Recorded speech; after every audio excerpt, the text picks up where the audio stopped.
Hello guys, it's me Ripon. আজকে আবার একটা ইন্টারেস্টিং ভিডিও নিয়ে তোমাদের সাথে আমি রিপন। তো সবাই কেমন আছো? আশা করি ভালো আছো। আমিও অনেক ভালো আছি। আজকে তোমাদের সাথে শেয়ার করতে যাচ্ছি কিভাবে বুটের মধ্যে লেস ফিটিং করে সুন্দরভাবে সেইভাবে আমরা বুটটা পরতে পারি। আজকের ভিডিওটা শুধু তাদের জন্যই যারা বুটের লেস ঠিকভাবে বাঁধতে জানো না, শুধু তাদের জন্যই আজকের ভিডিওটা। তার পাশাপাশি আমরা অনেকেই খেলার পর বুট খুলি অনেক টানাটানি করে, আসলে এভাবে বুট খোলে না। তো আশা করি আমার ভিডিওটা দেখলে তোমরা সব কিছুই বুঝে যাবে। তো যদি ভালো লাগে, ভালো মনে হয়, তাহলে আমার ভিডিওটা দেখতে পারো। তো শুরু করছি আজকের ভিডিও, সবাই পাশে থেকো। হ্যাঁ, আসলে আমরা বুট পরি, ঠিক আছে, যেভাবে আমরা নর্মালি শু পরি এভাবে আমাদের বুট পরতে হবে।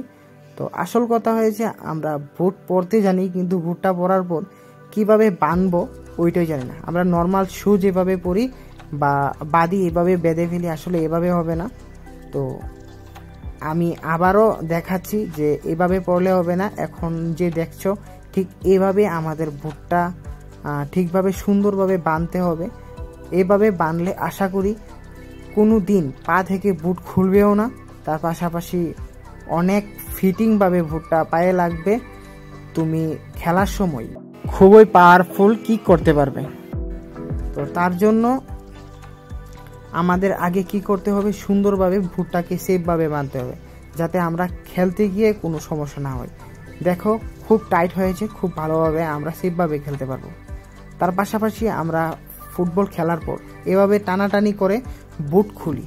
আসলে এভাবে টানাটানি করলে বুট নষ্ট হয়ে যেতে পারে। তার জন্য সুন্দরভাবে বুটটা খুলতে হবে। সুন্দর করে আগে লেসটাকে টান দিয়ে লুজ করতে হবে।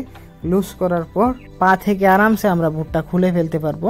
তো তার জন্য আমাদের কোনো টানাটানির প্রয়োজন নেই, সুন্দরভাবে আমরা বুটটা খোলার চেষ্টা করব। তো আজকে আর বেশি কিছু বলে ভিডিওটা লম্বা করছি না। সবাই ভালো থাকো, সুস্থ থাকো।